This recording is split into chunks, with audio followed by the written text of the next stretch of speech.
You are holding a piece of paper. It is dated February 19, 1847. It is a funding request, formal, specific, submitted through proper channels by the medical superintendent of Grosse Île Quarantine Station on the St. Lawrence River, Canada. The man who wrote it is named George Mellis Douglas. He is asking for £3,000. He will not receive £3,000. He will receive 300. A small steamer. Permission to hire a sailing vessel for no more than £50. The paperwork refusing his request still exists. It is held at Library and Archives Canada, Ottawa, PAC RG 1, E1 series.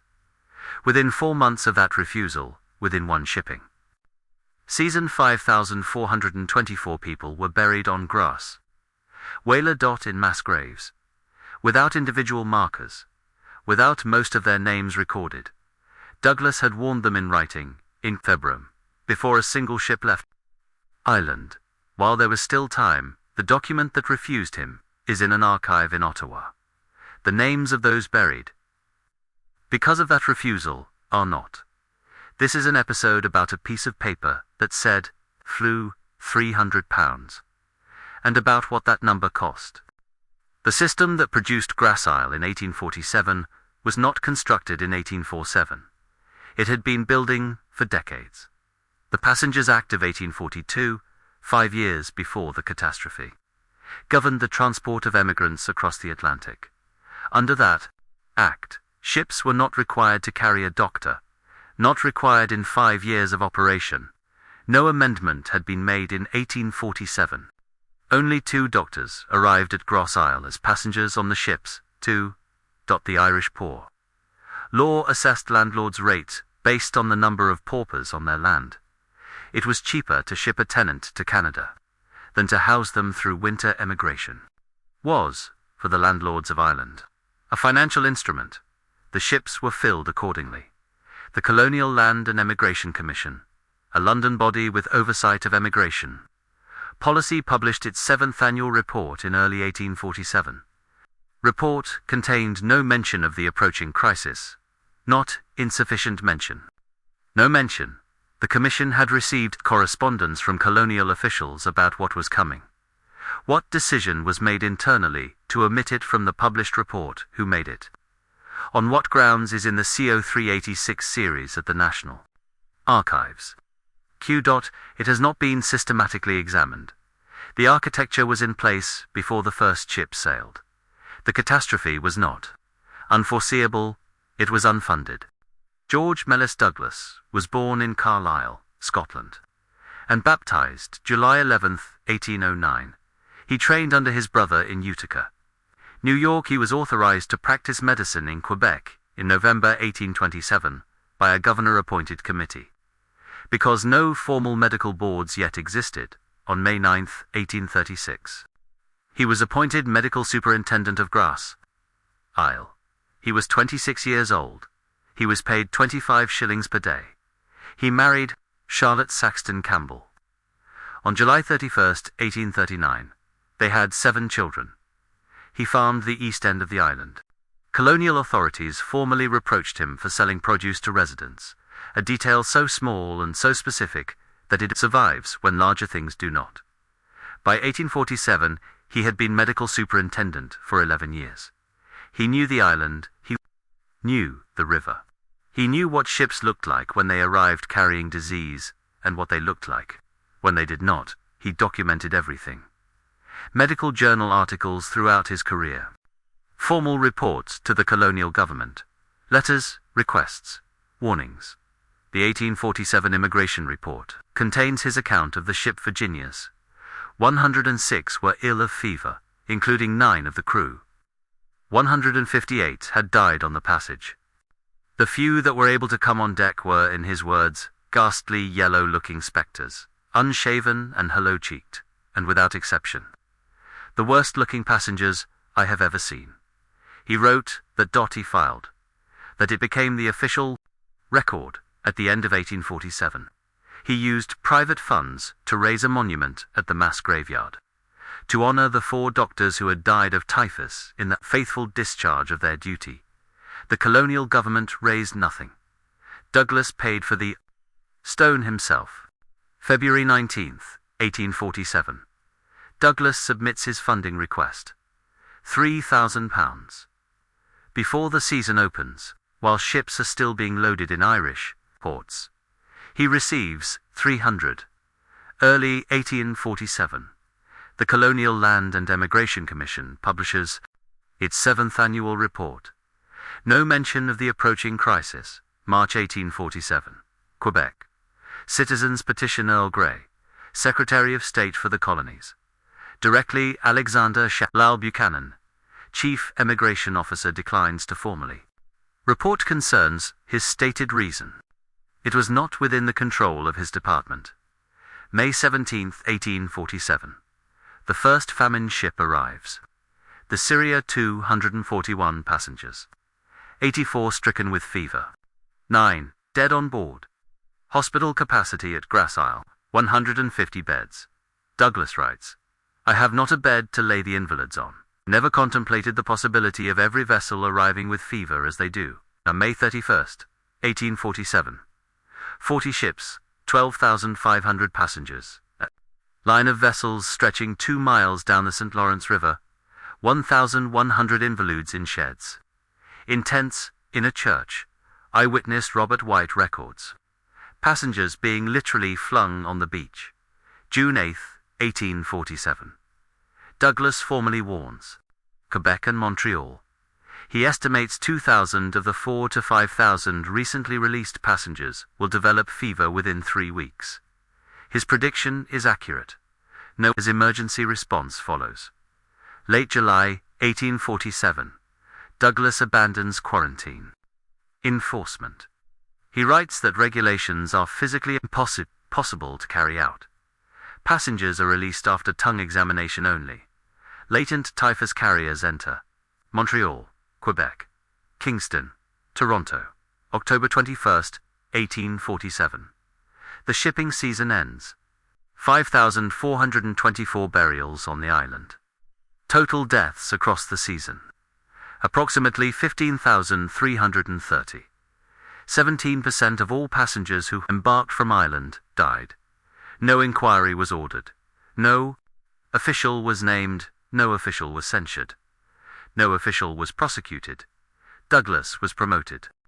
For institutions held the authority that governed what happened at Grosse Île in 1847.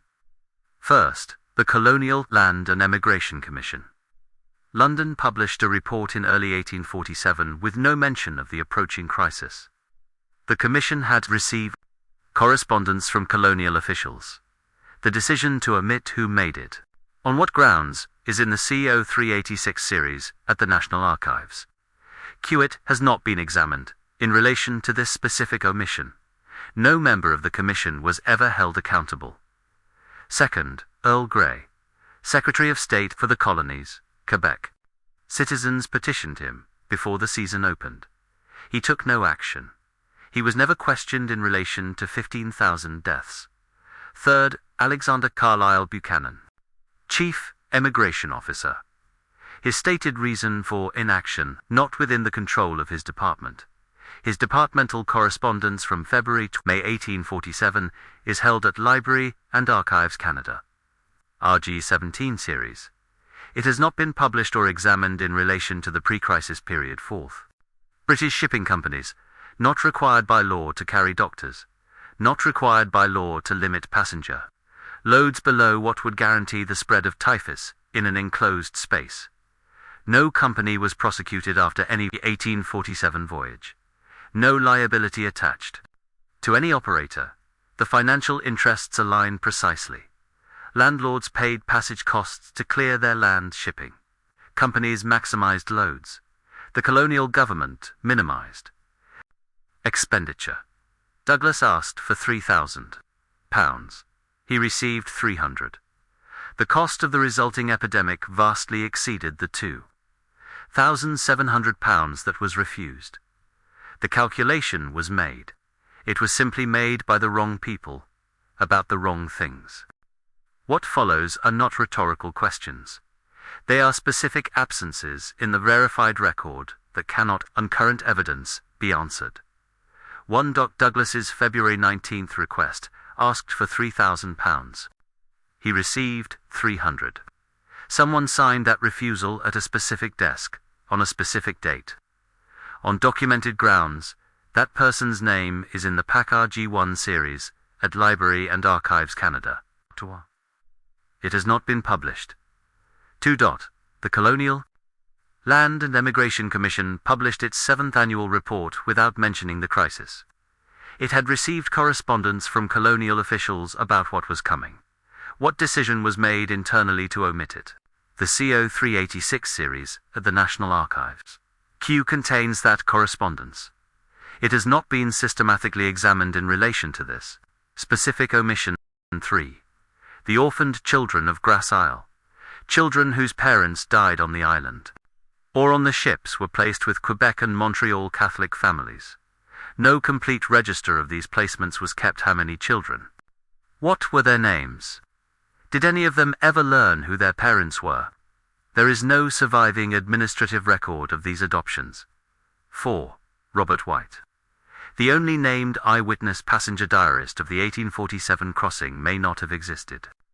Under that name, nothing is known about Robert White, including whether such a person even existed. The name could be a pseudonym, if it was who wrote the diary. What would have happened to a person who published under their own name in 1848, an account of what they witnessed? 5. Douglas died 3 months after learning he was being replaced. Did any public figure, politician, medical colleague, journalist, connect his death to the events of 1847? No such account appears in any published record. These questions have no official answer. The archive was not designed to answer them. In 1850, 3 years after the season that buried 5,424 people on his island, George Mellis Douglas was promoted medical superintendent for Lower Canada. No inquiry preceded the promotion. No public acknowledgement accompanied it. He continued. He documented. He reported. He administered. He had a mortgaged property on the island. His second wife had died. He had served as medical superintendent of Grosse Île since 1836. 28 years, in March 1864. Douglas learned he was being replaced. His replacement, a man named Ifland. The Dictionary of Canadian Biography gives no official explanation for why Douglas was removed after 28 years of service. On June 1, 1864, Douglas travelled to Île aux Roues. That evening, he stabbed himself. He died the following morning. June 2nd, he was 54 years old. The coroner's verdict. Suicide, while temporarily deranged. Temporarily deranged. The man who documented everything, whose reports are the primary source for everything we know about 1847, died alone. 3 months after learning he was no longer needed. The piece of paper that said £300 is in an archive in Ottawa. The names of those buried in the mass graves at Grosse Île are not. Douglas spent 17 years knowing both of those facts. The coroner called it madness. The documentary record suggests something more precise. The only named eyewitness passenger account of the 1847 crossing was published in Boston in 1848. Its title, The Ocean Plague. Its author, Robert White. White described what he saw on July 29, 1847. From his position on a vessel anchored in the St. Lawrence, within reach of help, they were to be left enveloped in reeking pestilence, the sick without medicine, medical skill, nourishment, or so much as a drop of pure water. In his preface, he wrote, "My heart sickens when I think upon the fatal scenes of the awfully tragic drama enacted upon the wide stage of the Atlantic Ocean. In the floating lazar houses that were wafted upon its bosom during the never-to-be-forgotten year, 1847. Nothing is known about Robert White, including whether such a person even existed. The name could be a pseudonym. If it was a pseudonym, then the only named eyewitness to the 1847 crossing is a name that may have been invented to protect someone from the consequences of telling the truth. That consequence, what it would have meant in 1848, to publish under your own name an account of what the British emigration system did to the Irish in 1847 is not documented. It does not need to be. The testimony survives. The witness does not. The burial register from Grosse Île, 1847. Exists. It is held at Library and Archives Canada and at the Grosse Île National Historic Site. It records 5,424 burials. It does not name most of them. Ship, passenger. Lists were inaccurate. Many were absent entirely. Bodies arrived at the island faster than records could be created. Mass graves were dug without individual markers. The register is incomplete because the system that produced the deaths had no infrastructure for recording them. The same administrative failure that caused the deaths also erased the names in the 1996 campaign to designate Grosse Île a National Historic Site. The absence of proper burial records was documented as a sceptral grievance.